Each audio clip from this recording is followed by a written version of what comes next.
we're a center of excellence when it comes to amputation.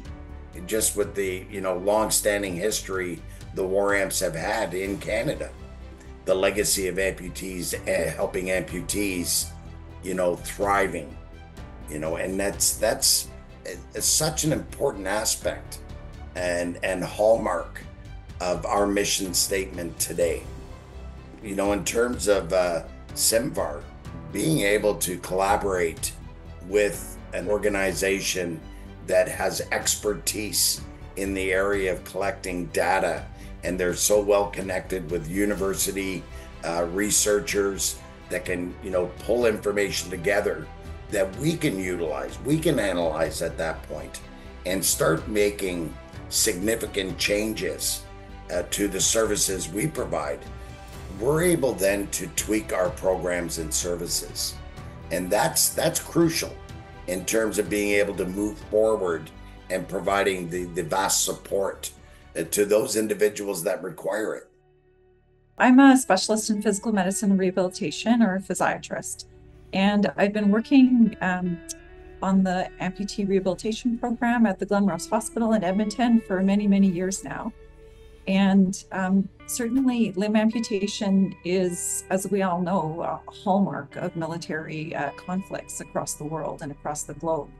And so naturally, when our military members in Canada have been involved in conflicts overseas, particularly coming back from Afghanistan several years ago, there was a real surge in need for care and access to new technologies for people with limb amputation.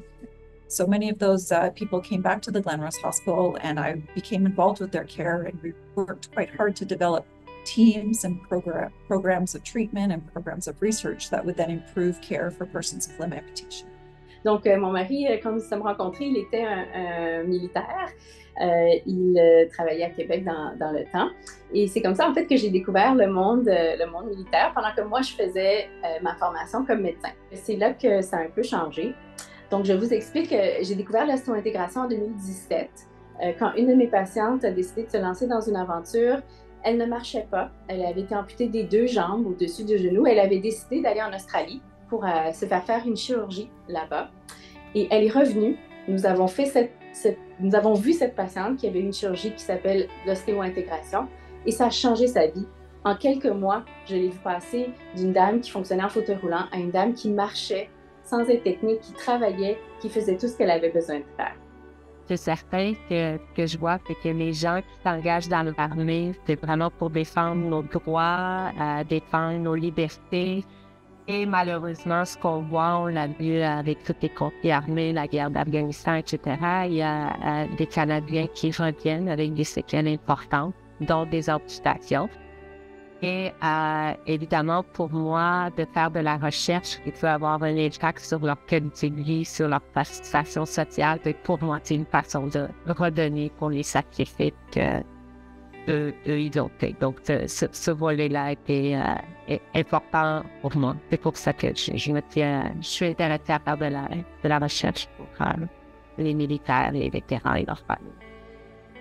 When CIMVAR posted a research grant, we jumped on it. So we built a collaboration, me here in Montreal with Diana Zidaroff, and in Edmonton, where Dr. Hebert is the other center where they're doing a few surgeries. And we created this amazing project that I hope will change people's lives. L'autre impact, évidemment, qu'on veut avoir, c'est au niveau des décideurs vraiment des forces armées canadiennes.